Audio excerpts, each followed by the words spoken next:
Well, we're back out here in the woods on a beautiful day here, talking about something pretty terrible. Widowmakers. Or dying. Or dying. This is something that's pretty hot in backpacking circles. You know, when we say the term widowmaker, or I think they're called fool killers too, I've also heard that term.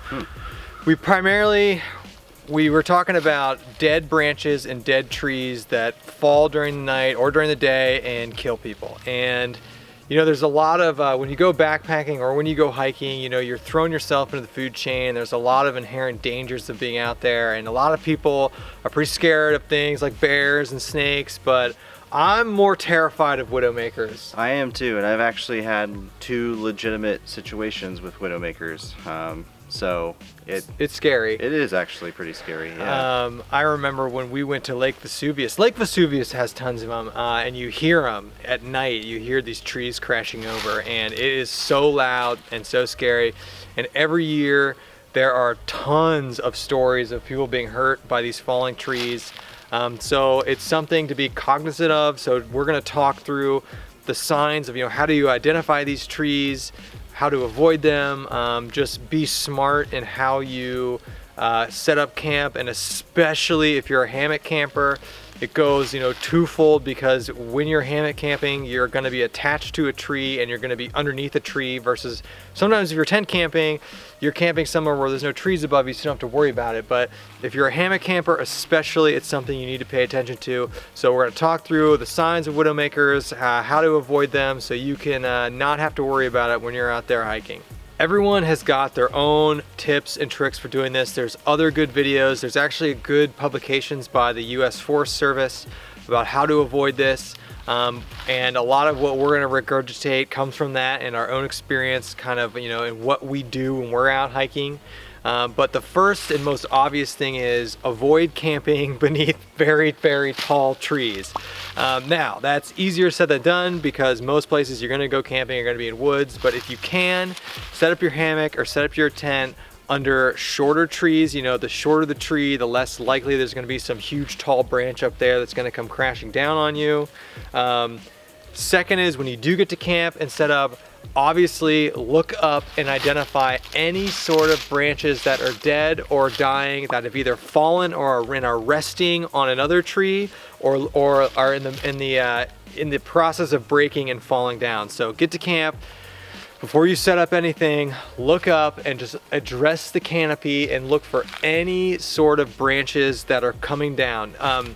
I have always classically thought of widowmakers as trees that fall down, but by and large, I think statistically speaking, the most likely thing to occur is a branch that's coming down. So I used to just look at trees, but you certainly need to look at branches and see if any have come down and are kind of resting on trees somewhere. Another tip relating to this is you need to be extra careful if you're going out there and there's been snowfall and there's been high winds. High winds especially, I'd say. Yeah. When you're out there and it's windy, you will hear those trees coming out.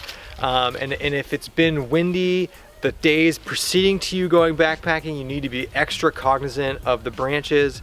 But certainly snowpack and high wind forces obviously are going to bring those trees down at a much higher rate than if it's just calm weather.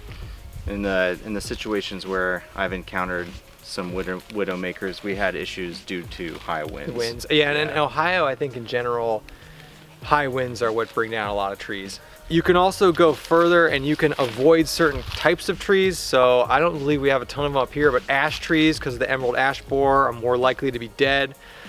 Trees like oak are generally a lot heavier, so branches from those trees are going to fall and be more dangerous because the trees are a lot more dense and a lot more heavier. Beyond that, we're not arborists, so I don't know what to tell you. You can look up in your area and see what kind of trees you have, the ones that are more likely to be dead. We're dealing with the emerald ash borer here, so we have a lot of dead trees. Oak trees are just super heavy, so try to avoid those if you can. But like I said, it's going to depend where you live and how good you are with trees. So when we get to camp, we're scouting out our location, especially to hang our hammocks.